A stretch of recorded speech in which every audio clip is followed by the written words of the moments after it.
Assalamu alaikum warahmatullahi wabarakatuh. Mpenzi mtazamaji, natumai mzima buheri wa afya. Jina langu ni Haifa Mohamed na karibu katika kipindacho Pewa Asubuhi ndani ya kitengo Jukwaa la Wanawake. Alhamdulillah, leo tupo naye tena, si mwingine bali ni ustadha wetu, Ustadha Sofia, ambaye anazidi kujuza mengi kuhusiana na masuala ya wanawake na jamii kiujumla.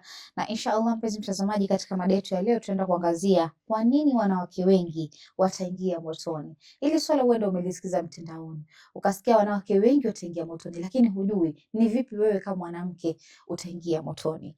Insha Allah tukirudi kwake tutaweza kufahamu mengi na mengi zaidi. Assalamu alaikum warahmatullahi wabarakatuh. Wa alaikum salam warahmatullahi taala wabarakatuh. Karibu sana ustadh. Asante. Alhamdulillah. Alhamdulillah, nashukuru Mwenyezi Mungu kwa kutujalia kuweza kukutana katika siku hii ya leo tena. Alhamdulillah. Bismillahir Rahmanir Rahim. Rabbi shrah li sadri wa yassir li amri wahlul 'uqdatan min lisani yafqahu qawli. Allahumma salli ala Muhammad wa ali Muhammad. Bila kupoteza muda tunaingia katika mada yetu. Kwa nini wanawake sisi tutakuwa wengi motoni. Ama motoni? Kwa nini? Haifa, kuna sababu nyingi tu. Sababu nyingi sana ambazo ni sababu sio wanawake kwenda kuingia katika moto. Lakini sitaweza kuzitaja zote yani, bali kuna zile ambazo ni muhimu zaidi ndio ambazo nimechagua ambazo tutaweza kuzifanyaje kuziangazia. Ndio ili tukikaa tujue kwamba ukifanya hivi ujue utakuwa umejitafutia moto wewe mwenyewe. Tukiangalia katika sababu ya kwanza kwa upande wetu sisi kina mama ambao tayari tuko na waume zetu. Tunaambiwa sababu ya kwanza ambayo itakayemfanya sisi wanawake kwenda kuingia motoni, kwanza ni kukosa shukrani kwa waume. Kukosa shukrani kwa waume. Labda utajiuliza, kukosa shukrani kwa mwanaume kivipi? Unakuta sisi wanawake mara nyingi sana tunapenda vitu kubwa, vitu vingi vizuri zaidi. Sasa unakuta saa nyingine, unajua mwanamume kila kitu anachokiona naona kwake kinampendezea. Na naona kwamba hiki ni kizuri. Naona kwamba hiki nikimpelekea mke wangu atakifurahikia. Lakini sasa unakuta akimletea mwanamke na unamkuta ni mtu ambaye ni tofauti na vile alivyomsoma. Sasa unakuta hapo sana kuna kuja ile kwamba kutokuweza kufanyaje kushukuru kwa sababu amekuletea kitu kilichokuwa hasicho. Kwa hiyo wanawake wengi hapa unakuta wanawake wengi hawataki kushukuru waume zao kwa wema wanaofanyiwa kwao. Mwanaume ameamua kumfanyia hicho na ameamua tu kwa wema tu yani. Nimfurahishe tu mke wangu, nimpelekee afurahi. Maskini kwa wema tu, lakini akaja kwa mwanamke kwanza bila kikitoa tu, unajua ile mtu umekuja na furaha yako. Alafu mwanamke anza kuangalia ni kitu gani unaletea? Unaona? Yaani unamwangalia, unakuta mwanamke anamwangalia mwanaume ni kwa madharau kwa kile kitu alichomletea. Kwa hiyo unakuta ikiwa tayari umeshaonyesha ule uso wa madharau, na unajua tabia ya wanaume sasa. Wewe umemletea madharau ndio umejiwekea X. Sasa unakuta mwanamke yule kwa sababu ya kutokumpatia shukrani mume wake, yani akamuonyesha madharau, akamwonyesha ule uso wa madharau kwamba amedharau kile kitu. So akidharau kile kitu tayari ameshamdharau nani? Pia mume wake. Kwa hiyo unakuta mwanamume yule lazima atachukia, lazima atakasirika, na utakuta mwanamume yule pale atajisemea mwenyewe tena ile kusema kwamba nimejishika masikio. Yeye naye anaweza kujishika sikio mbili kabisa kwamba yani sitakaa nikakuletea tena zawadi. Hii ndio ya kwanza na ndio ya mwisho. Kwa sababu unakuta mwanamke kama huyu ndio hapo unakuta sasa hamshukuru. Atamshukuru nani kwa na kile kitu tayari ameshakidharau. Sasa pale unakuta sasa mwanamke huyu hawezi kumshukuru. Jamani, wanawake wenzangu, tunachotakikana ni kushukuru waume zetu kwa kile, hata ukiletewa sweet lollipop umeletewa, basi we ifurahikie na umuoneshe asante yule mume wako. Hiyo siku ya kwanza aliyokuletea lollipop, siku nyingine atakuletea kitu kingine kikubwa zaidi na kizuri zaidi ya hicho. Hata kitu kwa mfano amekuletea ni kibaya uje kifurahikia, sasa ingeweza kuletea nguo, dera, hata kama ni leso amekuletea chochote kile. Hata kama ni kibaya wewe kichukue kwa mahaba, yani kumwonyesha kwamba umekipenda na ni kizuri na ukivae. Utakapomuonesha hivyo, shukrani mbona utampatia tu lazima. Tena unampatia shukrani pale akikuletea kile kitu, hata kama ni hiyo sweet, mwambie asante mume wangu kwa kuniletea, tena kwa furaha sasa hiyo. Umeniletea hiki, inshallah muombe Mwenyezi Mungu. Inshallah Mwenyezi Mungu leo umeniletea hii lollipop. kesho Mwenyezi Mungu akujalie upate kipato zaidi, uniletee zaidi ya hii lollipop. Na mshukuru, kusema kweli, utakapomshukuru pale na kumwombea dua, yeye mwenyewe pia atafurahi, na ile dua uliyomwombea Mwenyezi Mungu ataitakabali. Mbona? Kwa sababu tunaambia pia mwanaume saa nyingine kupata mafanikio ni kupitia pia dua za mke wake. So ikiwa wewe hautamshukuru na ukamwombea dua, niambie mafanikio wewe mume atayapata wapi? Kwa hiyo hapo unachotakikana, akikuletea kitu kipokee kwa mahaba, kama vile alivyokuletea kwa mahaba, then mshukuru na umwombee dua kwa Mwenyezi Mungu. Hivyo ndio Mwenyezi Mungu anavyopenda.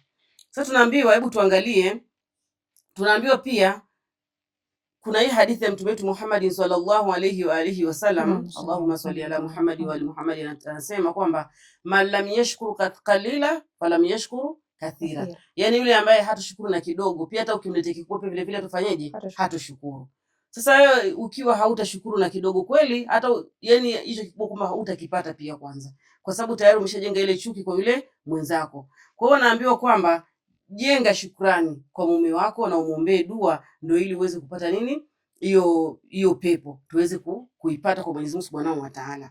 Na pia tukiangalia kuna hadithi nyingine pia Mtume wetu Muhammad sallallahu alayhi wa alihi wasallam ametuambia, Allahumma salli ala Muhammad wa ali Muhammad, mwanamke yeyote ambaye hamshukuru mumewe na ambaye hajitoshelezi na mumewe hatoipata harufu ya nini, ya pepo. Ni haramu juu yake kuipata harufu ya pepo. Astaghfirullah. Tuelekee wanawake, sisi tujiangalie na tujiulize tumekosea wapi. Ndiyo. Mwanamke wewe, kitu tu kidogo ambacho ukimfanyia mume wako unajipatia thawabu kwa Allah Subhanahu wa Ta'ala. Na kitu kidogo kile ambacho unajiona kwamba hiki ni kidogo, unamkosea mume wako, pia utakuja kujikuta unapata dhambi zaidi. Unaona kitu kama shukrani ni kitu kidogo sana, si ndio? Kitu kidogo sana, lakini kinakuletea madhara makubwa kwa Mwenyezi Mungu Subhanahu wa Ta'ala. Kwa hiyo ina maana usipotoa shukrani, mume wako amekuletea kitu, mume wako amefanyia kitu kilichokuwa ni kizuri, shukrani mpatie. Mwambie mume wangu, nashukuru, asante sana kukunifanyia hiki. Mwenyezi Mungu inshallah akuzidi kukujalia zaidi, uje unifanyie kikubwa zaidi ya hiki. Mashallah, ile dua na vile utakapopokea kwa uzuri, Mwenyezi Mungu anaitakabali ile dua na kuweza kuwapatia mafanikio zaidi. Lakini sasa unakuta mwanamke ambaye hana hizi, hajui ama hajengi ile kumshukuru mume wake, basi ajue kwamba ni haramu juu yake kuipata harufu ya nini. Unajua si pepo hasa kuingia ile harufu yake ile, hata kuinusia pia mwanamke hatoipata. Na mwanamke yeyote ambaye hawezi kumshukuru mume wake, huyu mwanamke pia hawezi kujitosheleza na nani, na mume wake. Kwa sababu gani? Akiona mwanamume huyu kwa ananifanyia nini, hawezi kunifanyia chochote. Ni rahisi kutoka katika nyumba yake na kwenda kutafuta mwanamume mpango wa kando, kwa sababu anaona kwamba mpango wa kando ndo mzuri. Na unajua lazima mpango wa kando shida yake ni kukuharibia tu. Mbona atakuridhisha? Unataka hata gari atakununulia, unataka sijui mbona atakufanyia, ili tu akuharibie pale katika ile nyumba yako. Na unakuta ukishaondoka pale hana mpango wowote na wewe, umejiharibia kwa mume wako. Ndio ile watu wanakuambia umekosa mwana na maji ya moto. Mume umemkosa, na pia kile ulichokuwa ukikitaka pia kwake umekikosa. Ni sawa sawa na huyu Yazidi kipindi kile cha kisa kile cha Imamu Hassan, akampatia Muawiya, akampatia mke wa Imamu Hassan sumu amuue ili amuozeshe mtoto wake Yazidi.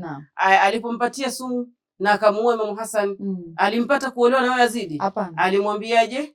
Kama ulikuwa na uwezo wa kumuua mume wako, tena ni mjukuu wa Mtume, je, mtoto wangu? Sasa unakuta huyu mwanamume mpango wa kando, atakapokuja kukuharibia tu nyumba yako, basi ataona kwamba ikiwa yeye nimeweza kumngushi na nikamharibia nyumba yake na akaondoka, je, mimi nikimleta kwangu pesa atanifanyia kama alivyomfanyia huyo mwingine? Kwa hiyo ndio hapo unakuta unakosa mwana na maji ya moto. Kwa hiyo wanawake sisi tunatakiwa tuwe makini sana. Kaa na yule mpenzi mume wako ambaye Mwenyezi Mungu amewajalia, atakachokuletea mshukuru. Maana usipomshukuru ujue kwamba, na hizi ni hadithi ambazo sahihi, utakuja kujikuta mwisho wa masiku, siku ya yaumul qiyama, utakuja kujikuta umeikosa hata hiyo harufu ya pepo kwa Mwenyezi Mungu Subhanahu wa Ta'ala, kwa sababu kitu kidogo tu, shukrani kwa mume wako. Kwa hiyo tunachotakikana kujenga shukrani. Wanawake tuwashukuru mume wetu kwa kile ambacho utakachokuwa anachokuletea na kujitosheleza na waume zetu. Na pia vile vile tunaambiwa kwamba pia kukufuru neema ya waume. Yaani kuna ile mwanamke mume wako Mwenyezi Mungu kuna kitu kamjalia, lakini hii nayo ni nini? Yaani kile anachokifanya mume wako unaona kwamba sicho. Ukiona kafanya nini? ni kitu ambacho unakuta mashallah ndio Mwenyezi Mungu amemjalia vile. Akisi ambacho ni mkishikana mkiwa pamoja, ile neema ambayo Mwenyezi Mungu kamjalia nayo itakuwa kubwa vile ambavyo wewe unafanyaje unataka. Lakini sasa unakuta pia mwanamke huyu unamkuta anakufuru ile neema ambaye mume wake yuko nayo. Yeye kile anachofanya na kwamba si unajua kufanya yeye. Unaona mbeo fulani mwenzetu umemwona pale? Amefanya kitu fulani kikubwa kweli kamfanyia mke wake. Amenunulia gari kubwa nzuri kabisa. Amemjengea nyumba nzuri, lakini wewe ni kitu gani ambacho unachofanya hapa? Yaani unakufuru hata ile neema ambayo Mwenyezi Mungu amemjalia mume wako, ambaye mkishikana basi neema ile itakuwa kubwa zaidi. Lakini sasa unakuta mwanamke huyu pia anaikufuru ile neema. Kwa hiyo tunaona kwamba hii inamaanisha mwanamke husahau, unaona, au kupuuza wema mwingi aliofanyiwa na mume wake. Sasa unakuta kuna mambo mengi, unakuta wanawake wengine wako na hii tabia. Unakuta mume wake ametaka hiki kamfanyia, kataka hiki kamfanyia, kataka hiki kamfanyia. Itokee tu siku moja anataka hiki akose kufanyiwa, anasahau yale yote ambayo mume wake alikuwa amfanyeje, amemfanyia kwa kosa hilo moja. Sasa hapo mwanamke huyo ataanza sasa kuanza kumponda huyu mwanamume. Unajua kufanya nini wewe? Hauna kitu chochote unachojua kufanya. Ataanza kutoa maneno ya laana, ataanza kutoa maneno ambayo hayana maana kwa mwanamume. Yaani ameshasahau yale mazuri yote mume wake aliyomfanyia, wema wote aliyomfanyia kwa hiki tu kimoja ambacho amekosa. Huyu ni mwanadamu, hajakamilika. Kuna kile ataweza kufanya utakapokuwa unataka, na kuna kile ambacho hataweza kufanya pale unapokuwa unafanyaje unataka. Basi kuwa na ule ustahimilivu. Lakini sasa ustahimilivu usipokuwepo pale na subra kukosekana, unamkuta mwanamke huyu kwa kile kimoja ambacho amekikosa kwa mume wake kitazaa chuki na kitazaa, yani hata dua mbaya mbaya atamuombea. Tena dua mbaya mbaya kabisa atamuombea. Kwa sababu gani? Ya kukosa kumfanyia kile ambacho alichokitaka kwa wakati ule. Lakini hakumbuki, kisha sahau tayari. Hakumbuki ni mangapi mume wake afanyaje kamfanyia. Kwa hiyo hii kukufuru neema ya mume wako pamoja na kutokumshukuru zitakwenda kutupelekea sisi mahali pabaya sana siku ya Kiyama. Tunatakiwa tuangalie sana. Kwa hiyo utakapoangalia ile maathiriko yenye utakayeyapata, ukiangalia kule nyuma kile ulichofanyiwa, basi usitoe laana kwa mume wako. Malalamiko ambayo unataka kuyafanya, angalia yale mazuri aliyokufanyia kule nyuma, yasije kukuharibia yani ile wema wote mwanamume aliyokufanyia ukaanza kumtolea malalamiko na kumsema na kumwambia maneno yalikuwa si mabaya, yani ukamlaani, yani kwa sababu ile hasira. Uje nifanyia hiki, wewe mwanao design gani? Kile kikwambia uniambie unifanyie, kumbe tayari umeshafanywa mambo mengi. Kwa hiyo cha kushangaza ni kwamba wanawake ni viumbe wengine wa ajabu. Mwanamke akifanywa kosa hasahau. Yule mume akimfanyia kosa atamkumbusha. Lakini anasahau ule wema ambao ule mume pia alimfanyia. Anasahau kabisa. Mume alimwangalia, labda alimfanyia kila wema, akamnunulia zawadi, akahakikisha kwamba hakosi mahitaji na kila kitu. Lakini kile kimoja atakachokikosa atasahau yale yote ambayo huyo amemfanyia. Yote anayasahau, si ndio hayo? Ndio. Anayasahau yote, kwa hiyo unakuta anapata hasira na kuanza kumuombea dua mbaya mbaya. Tena mara kwa mara. Kama hiyo dua unayomwombea itawaathiri wote wawili, sio kama inamwathiri yeye peke yake. Itawaathiri wote wawili. Unaona? So mwanamke unatakiwa ukae ufikirie, mangapi mwenzangu amenifanyia hili tu jamani ndo nilifanya nikasirike. Hebu kuwa na subra na useme mpaka amekosa kunifanyia hiki ni kwa sababu labda amekosa kweli. Na huyu ni mwanadamu na nimuelewe. Na iko siku akija kipata atanifanyia. Sasa akikwambia kwamba sina, mwambie sawa mume wangu, Mwenyezi Mungu, mimi nakuambia kwa Mwenyezi Mungu inshallah, kwa sababu mengi umenifanyia, hili tu umekosa kwa sababu hauna, inshallah Mwenyezi Mungu aje akujalie upate na uweze kujifanyia yale ambayo ninakuhitajia. La si kuanza kumtolea laana na kumwombea maneno mabaya. Usifanye hivyo. Maana ilivyoambiwa walivyosema pepo iko chini ya nyayo za waume zetu. Ni kwamba ilikuwa iko na maana yake. Ni rahisi sana mwanamke kuipata pepo. Ni rahisi sana wewe kuingia peponi. Sababu swala za kwanza umeshatimiza nusu ya dini. La pili, nini unamtii yule mume, kwa sababu hilo ndio jukumu lako wewe kama mwanamke, kumtii yule mume. Na kama unamtii mume wako ameridhika na wewe na kama akiridhika wewe, kwa Mwenyezi Mungu una thawabu, kwa sababu kila kitendo tunachokifanya iwe ni kidogo ama ni kikubwa, wewe una thawabu kubwa sana kwa Mwenyezi Mungu, na inakuwa pepo ina urahisi, kwa sababu hata siku ukikata roho ukifariki, ile sifa ambayo yule mume atakuwa anakuminia kwamba mimi nilikuwa niko na mke hapa, yani una imagine daraja gani ambayo utakuwa huko zaidi. Mashaallah, utakuwa kuna daraja kubwa zaidi, kwa daraja kubwa sana. Umemzalia watoto, umemlelea watoto kwa ahlak. Yule mume hajawahi kuona ukilalamika. Tuangalie mfano Bi Fatuma Zahra alivyokuwa kwa mume wake. Alikuwa ni mwanamke mtiifu, ana majukumu yote ya nyumba alikuwa akiyafanya kweli. Hata alipopata kama mfanyikazi alienda kwa babake, babake alimpa baadaye akamwambia nini, fanya, chukua tasbih Zahra, fanya tasbih msabih Mwenyezi Mungu, utajikuta unakuwa na ule urahisi wa kuwa karibu na Mwenyezi Mungu. Wazazi wa sasa hivi watayaweza hayo?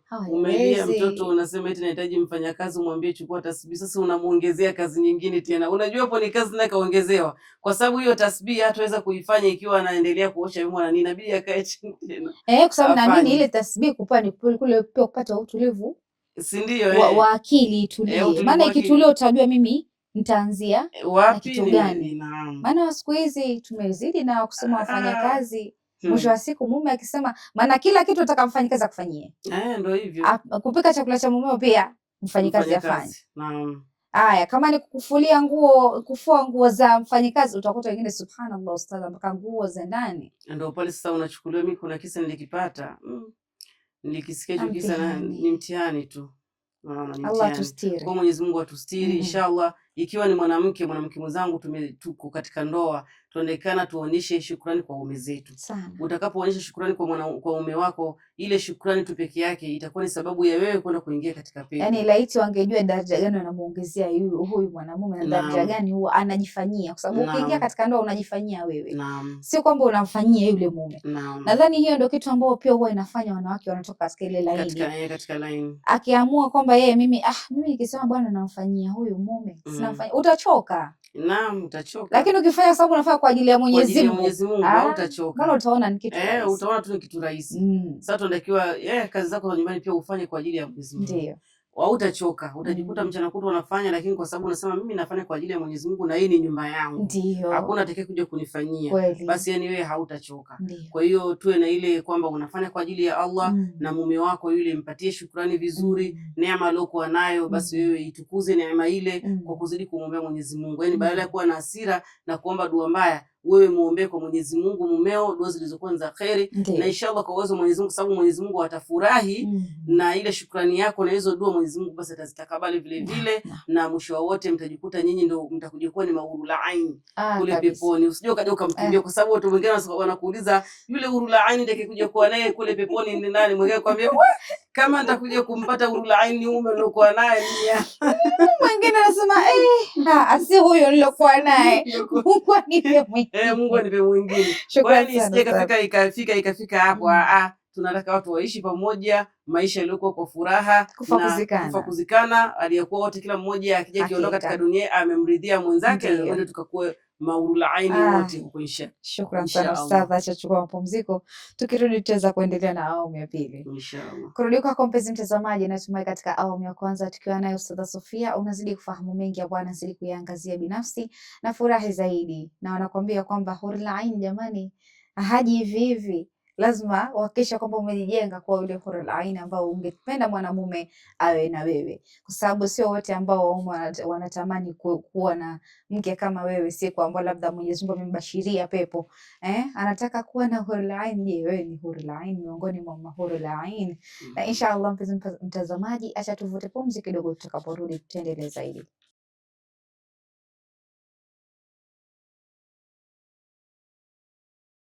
Assalamu alaikum warahmatullahi wabarakatuh. Mpenzi mtazamaji, karibu tena katika awamu ya pili ya kipindi kipendacho Upeo wa Asubuhi ndani ya kitengo Jukwaa la Wanawake, tukiwa na ustadha akizidi kujuza mengi kuhusiana na masuala ya wanawake.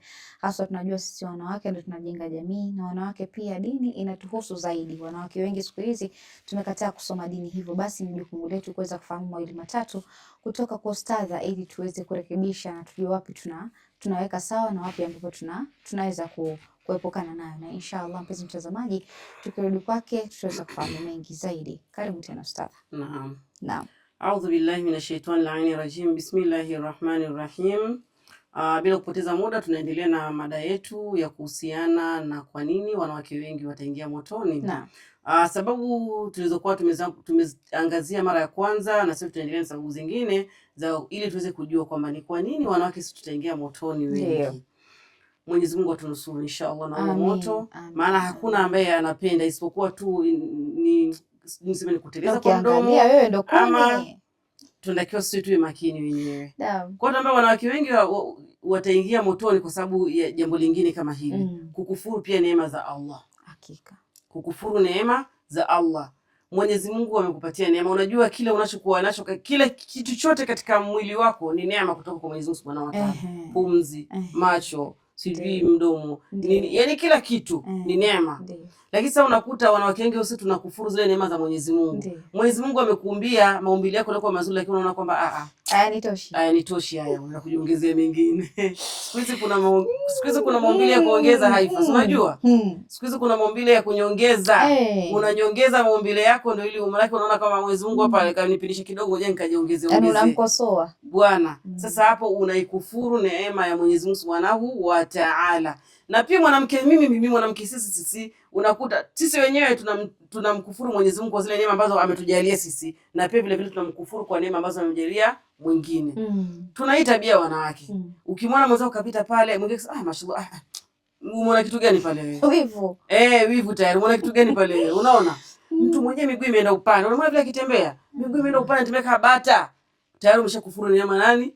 Ya Mwenyezi Mungu Subhanahu wa Ta'ala. Sasa hiyo bata tayari ndo miguu alionayo. Afanyeje na haizi badilisha? Ndio hivyo sasa. Yeye mwenyewe anamkufuru kwa vile Mwenyezi Mungu alivyomuumba, anajitengenezea maumbile yake mwenyewe tofauti, na pia vile vile anamkufuru Mwenyezi Mungu kwa maumbile ambayo amemtengeneza mwanadamu mwingine. Hakuna alioumbwa kamili. Hakuna mkamilifu, ni Allah Subhanahu wa Ta'ala. Na unaambia hujafa hujaumbika. Unapomkosoa mwenzako ujue kwamba yeye Mwenyezi Mungu anaweza kaja kukuletea maumbile mengine tofauti, ukaja ukajikuta yani si yule. Mpaka watu wakikuona hivyo wanafanya kushtuka. Unajutia. Mwenyezi Mungu atunusuru inshallah na hilo. Kwa hiyo yani hili pia litakuja kutufanya sisi wanawake, kwa sababu mbona midomo hiyo tuko nayo sana. Hiyo midomo tuko nayo sana. Atakayepita amependeza hajapendeza. Atakayepita mzuri si mzuri. Atakayepita kavaa nguo yake nani, yani wewe kwako wewe ni kukosoa tu. Wewe mwenyewe unajikosoa na bado unataka kukosoa mtu mwingine huko nje. Kwa hiyo tabia kama hizo wanawake tuziache jamani. Tuziache kukaa vibarazani na kuanza kukosoa watu na kuanza kujikosoa sisi wenyewe, unaenda kujitengenezea maumbile yako. Tuyaache mambo haya. Haya yanatufanya sisi wanawake twende tukaingie. Mdomo utatuponza. Ndio hivyo sasa mdomo na macho itatuponza. Sababu wewe uko hapo kabisa, yani umekaa. Yaani wangoja tu mwenzako wapite, lakini uanze kumwangalia juu mpaka chini. Sasa wewe ndo nani? Tena unakuta kuna wale ambao wanakaga vile vijiwe vya jioni. Watu wakishapika wakishamaliza watakaa hapo sasa. Ni upige umbea, kicheko kikubwa, mtu akipita pale na maneno yanawekwa pale na kuongeana. Subhanallah. Wajua kuisha mimi nilikuwa nasemwa. Yaani sisi wanawake, ya Rabbi, tupunguze, tuache hii tabia. Hii ni tabia ambayo ni mbaya na itatufanya tukaingia motoni kwa ajili ya tabia kama hizi. Hizi ndimi zitakuja, hizi ndimi hizi. Sijui siku ya Kiyama zitakuja zivutu. Kwa sababu wewe ulikuwa mtu mwenye unatamka maneno mabaya, unasengenya. Kila umwonae hupishi, hata usemi unafanya astaghfirullah, basi Mungu akusamee. Maana mawazo ndo hayo, akili ndo hiyo. Lakini ukiona kabisa mimi naelekea katika nyanja ambayo sio, fanya astaghfirullah. Mungu akusamee kabisa. Kwa hiyo sasa unakuta hizo. Sababu nyingine tena tunaambia kupenda mali na mapambo. Wanawake tunapenda sana mali, si kweli? Kweli. Na mapambo pia tunapenda sana kujipamba. Lakini tuangalie mali hii tunaipenda, tutaipata, tutachuma kutoka wapi? Na mapambo yetu tunajipamba sehemu gani? Si kila mahali ni pa kujipamba. Si kila mahali ni pa kujionyesha mapambo yako. Kuna zile sehemu ambazo tunamekewa kwamba unaweza ukajionyesha mapambo yako, na kuna ile sehemu ambayo umeambiwa hapa no, mipaka huku mna sheria za dini imekukataza. Na hiyo mali yako utakuwa ipenda, basi uangalie ni mali ambayo umeichuma kutoka wapi. Ikiwa umeichuma katika mambo ya haramu, maana unakuta wanawake wengi sasa hivi wanajiuza kwa ajili ya kupata nini? Mali. Unaona, mtu anajiuza ili auze mwili wake ama afanye kitu kilichokuwa yani Mwenyezi Mungu apendi, lakini bila amepata nini? Pesa. Kwa hiyo tuangalie hizi pesa tunazipataje jamani. Tunaambiwa hiyo siku ya kiyama huo unyayo hautaondoka, la tazulu qadaman abdan yawm alqiyama hata an yusala an arba. Siku ya kiyama unyayo wa mja hautaondoka mpaka aulizwe kuhusiana mambo manne. An umrihi fima afna. Unaona, ataulizwa kuhusu umri wake ni vipi alivyoutumia, na kuhusu mali yake ni vipi alichuma, na alichuma kutoka wapi. Unaona, wa min aina iktasaba, ameichuma kutoka wapi. Na mwisho kabisa ni pia na kuhusu pia mwili wake, ni aliutumiaje ule mwili wake. So kuhusu mwili wako, kuhusu mali yako, vile ulivyoichuma, umeichumaje. Unaona, na kuhusu pia vile vile kuwapenda watu wa nyumba ya Mtume. Kwa hiyo wewe unakaa uangalie umri wako uliutumiaje katika maisha haya yako. Ulipenda mali yako ulichumaje, na uliipata kutoka wapi? Ulichumaje, uliipata kutoka wapi? Unaona, na huo mwili wako uliuozeshaje, uliutumiaje katika hii dunia. Kama uliutumia mwili wako kwa ajili ya kupata pesa, uuze ukauozesha kwa watu ndio ili uweze kupata mali, basi ujue kwamba hiyo mali ni mali ambayo si ya halali, ni mali ya haramu. Unaona, na pia kuwapenda watu nyuma ya Mtume. Kwa hiyo mapambo tukao tumejipamba, tuangalie tunajipamba wapi. Si unatoka mwanamke wewe umejipamba umekuwa kama vile doli, ukitoka huko nje watu wanashindwa kukua, yani hata mtu akikuangalia huyu ni haifa hapa namfananisha. Samahani dada, nakufananisha ama ni wewe mwenyewe? Yani umekuwa kama vile doli tu, yani mpaka umesahaulika wewe ni nani. Doli, umekuwa kama vile doli huko nje. Kwa hiyo unaangalia mapambo yale unapambia wapi? Wewe kama ni mwanamke, mke wa mtu, pamba mapambo yako, jikae pale ndani ya nyumba, umepambiwa huo umbile lako, na hii mapambo yako unayoyapamba yapambe mapambo yako kwa ajili ya mume wako. Na ukiangalia siku hizi hili linatokea sana kwa maharusi. Sasa hivi kuna ile umeenda harusini. Kuna wanawake mashallah kufika harusini yale maholi hayaingiwa na wanaume. Wako very strict. Na ni kwamba utakuta kuna mwanamke aenda na buibui yake, akisha hakuna mtu mwenye ako na kamera za kuchukua, amejipamba ni pale ndani, akitoka amevaa niqab yake, huyo amerudi zake nyumbani. Kwa sababu anajua sheria ni zipi. Lakini sasa unakuta mtu ndio yeye anajipamba, anatoka na urembo wake mpaka anafika anakofika. Hiyo tunajuta tunafanya nini? Ni makosa tunafanya. Mapambo yako muonyeshe mume wako pale ndani, si kwenda kuonyesha watu wa nje. Ikiwa ni mke wa mtu, na ikiwa ni binti unampambia nani huko nje? Tulia ndani ya nyumbani kwenu. Usijipambe na ukatoka na hiyo vipambo. Wewe ukitoka nje toka kama yule. Unaambiwa, watu wanakuambia ukitaka kumchumbia mwanamke nenda asubuhi msichana, kabla hajajipodoa chochote, kwa sababu wewe ukamkuta yuko natural vile alivyo, kabla hajajipamba chochote, kwa sababu anapojipamba kule utakuja kumkuta baadaye ameyatoa, utasema si wewe. Ndio useme kwamba huyo nimempenda hivi ama sijamridhia. Sasa ukimridhia kama yuko hivyo unajua kumbe akijipamba naye anaongeza zaidi sana. Lakini unajua tayari urembo wake. Na kwa jambo hili la kupenda mapambo pamoja na kupenda mali linawafanya wanawake wengi kuwa na choyo na kukosa huruma. Wanakuwa na choyo kwa sababu unakuta wewe unataka kuchezea pesa, unajua mimi naipata wapi? Unakuta hajalala, kaenda kajiuza huko. Sasa ile pesa si rahisi ya kuachilia, kwa sababu anajua vile alivyokwenda kuipata usiku amehangaika kiasi gani. Na pia vile vile kukosa nini? Huruma. Na pia jambo jingine ni kusengenya na fitina. Subhanallah. Wanawake tuache kategori hiyo. Wanawake bwana wamezidi. Tumezidi. Sasa unamkuta mwanamke yani anakaa kazi yake ni kusengenya tu. Limpiti jambo. Asengenye tu na kufitini vile. Halimpiti jambo. Wanawake tumezidi. Basi ukikaa dakika moja ashakwambia ashaanza kusengenya. Yaani unajua story za mta mzima. Sana. Kuna watu namna hiyo. Yaani kuna watu namna hiyo, kitu nani hamjui. anamjua kila mtu, anajua kila story nenda kwa fulani, nenda ukitaka ni fulani nenda kwa fulani. Hivyo wewe unadhani ni sifa, kumbe hata si sifa. Si sifa, ni sifa mbaya sana. Kwa hiyo kusengenya na kufitini, kumfitini huyu ukamfitini na huyu. Mwenyezi Mungu anapenda watu ambao wanaweka ndugu kwa pamoja, hapendi watu ambao wanaofitini. Hii fitna ni mbaya. Mpaka kuna aya Mwenyezi Mungu Subhanahu wa Ta'ala amesema kwamba alfitna ashaddu min alqatl, yani fitna ni mbaya zaidi kuliko kuua. Kwa sababu gani? Kuua unaweza ukaua tu mtu mmoja hapo na ukawa msamaha. Mwenyezi Mungu unaambia kwamba yaghfiru dhunuba jamia.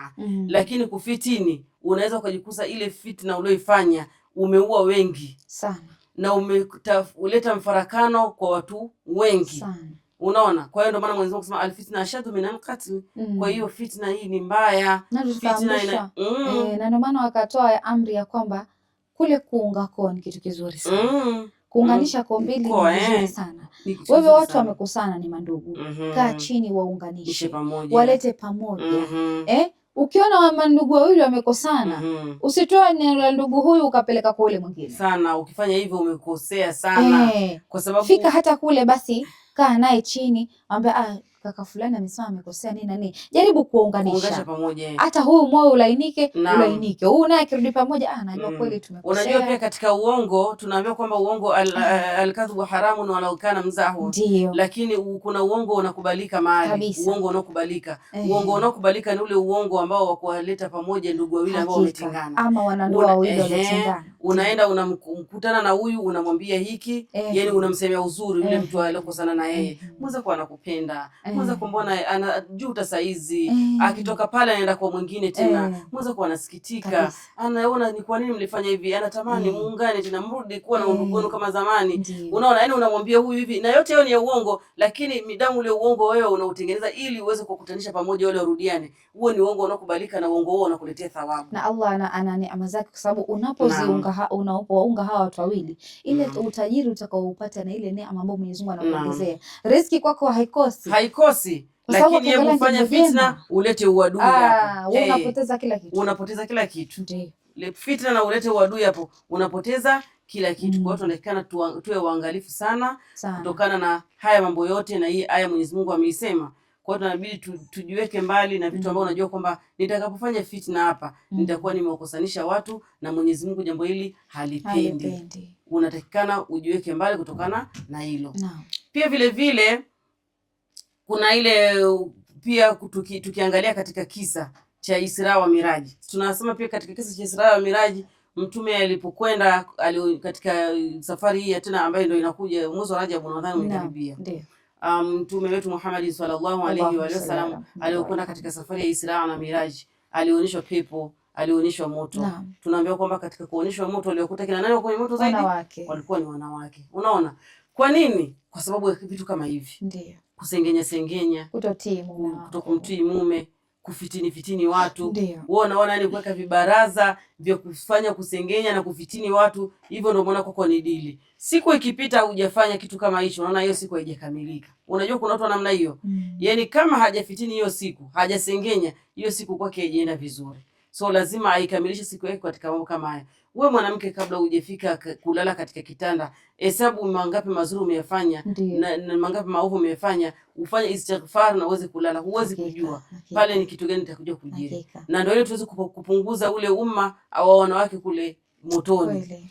Tuwe angalau ni kidogo. Sasa tunaambiwa kwamba wale ambao watakee kuwa motoni katika wale wanawake wa kule motoni, tunaambiwa kwa sasa hivi katika mtazamo katika hii nani hii, wanawake ni wengi sana, si ndio? Na wanaume ni kidogo. Na ndio maana hata unakuta yani mwanaume amekubaliwa kuoa mke zaidi ya mmoja, lakini mwanamke hajakubaliwa kuoa. Population ya wanawake kwa sababu wanawake ni population ya wanawake ni kubwa sana kuliko ni ya wanaume. Kwa hiyo hata kwa wanawake hata kama watakuja kuwa motoni huko ni wengi, ni kutokana pia na ile wingi wale wanawake katika hii dunia na ile wingi wale madhambi ambayo tumefanyaje tumefanya katika hii dunia hii. Kwa hiyo ili tuweze kupunguza, na sisi tuweze kupunguza vile vitendo vyetu ambavyo vitasababisha kufanyaje kuweza kuipata hiyo pepo na kujiepusha na moto. Kwa sababu ile safari ya Mtume alivyoona huo moto, ni kweli aliona watu wanawake wengi wako katika nini? Katika moto. Kwa hiyo tunaambiwa kwamba hadithi hii inachukuliwa kama onyo. Unaona? Hadithi hii ya kwamba Mtume alivyoenda kuonyeshwa moto aliona wanawake wengi wako motoni.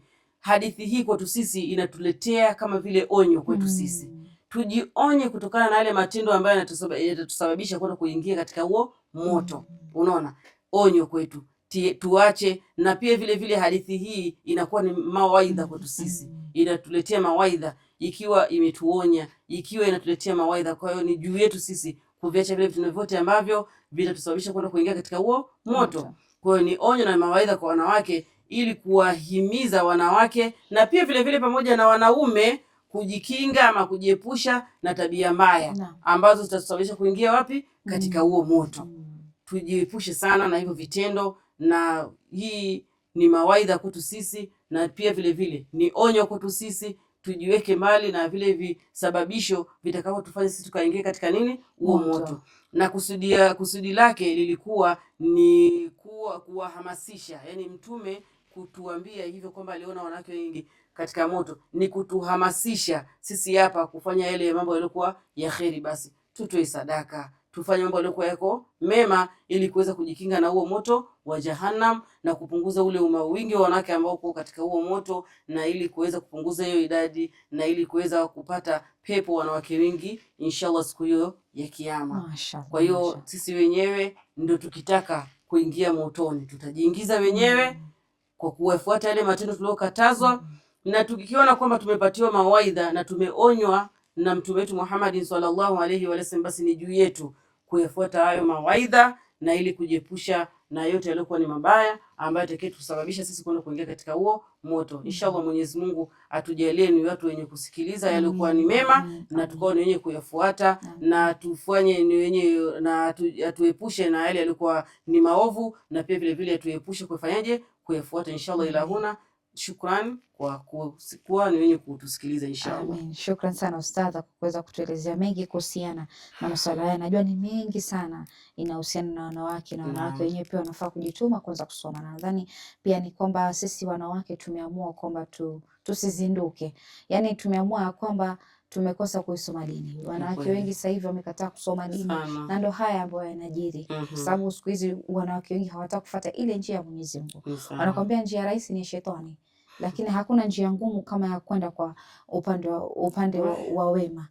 Lakini shetani njia yake rahisi sana, lakini kuipigania hii njia ya huku nyingine ni ngumu sana. Na pia tunatakiwa tukumbuke kwamba shetani hata siku moja haendi kumfuata mlevi. Kabisa. Amfuate mlevi akazilia tayari ameshaingia. Shetani mwenyewe anaona vitu yule tayari ameshamharibu tayari. Anawashangaa. Wewe mwenyewe unaweza kuwa zaidi ya huyo shetani. Ndio hivyo nakwambia, shetani hata siku moja hamfuati mlevi. Kwa sababu mlevi tayari ameshamuingiza katika ile njia yake anayotaka. Shetani anamfuata yule ambaye yuko katika njia yetu ile mzuri, ambaye anajua kwamba sasa hapa ndo nataka ni muharibu. Sasa kule tayari sasa ukizidisha ni wewe. Yeye ashakuonyesha kitu kidogo tu hivi. Shukran sana ustadha.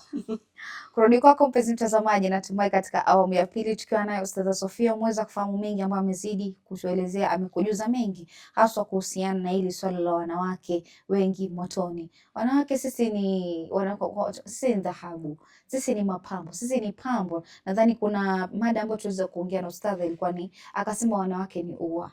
Jiweke kama ua, kuwa lile ua ambalo kila mtu anavutiwa nalo, ua lenye harufu nzuri. Maana ua likinyauka, ua limekosa kabisa maana yake. Sasa kuwa lile pambo ambalo wewe kila mtu atataka kuwa nalo katika maisha yake, kuwa pambo ambalo kila mtu katika jamii ataka kuiga, uwe mfano katika jamii. Kuna jamii ya kesho. Wewe kama mwanamke usipokuwa mfano siku ya leo, basi kesho itakuwa ngumu sana kuongoza hii jamii. Na ndio maana ndio wanawake tuna daraja ambao tumeambiwa ni rahisi sana sisi kuingia peponi, na pia ni rahisi sana kuingia motoni, kama mfano ama mengi ambao ustadha ameweza kuelezea, na inshallah tutayatilia maanani ili kuweza kuongoka kwa katika njia sahihi, kwa maana njia ya shetani ni rahisi, lakini njia ya haki wengi wanashindwa nayo. Na inshallah mpenzi mtazamaji, kufikia hapo sina mengi ya kusema isipokuwa ni kukwambia fi amanillah.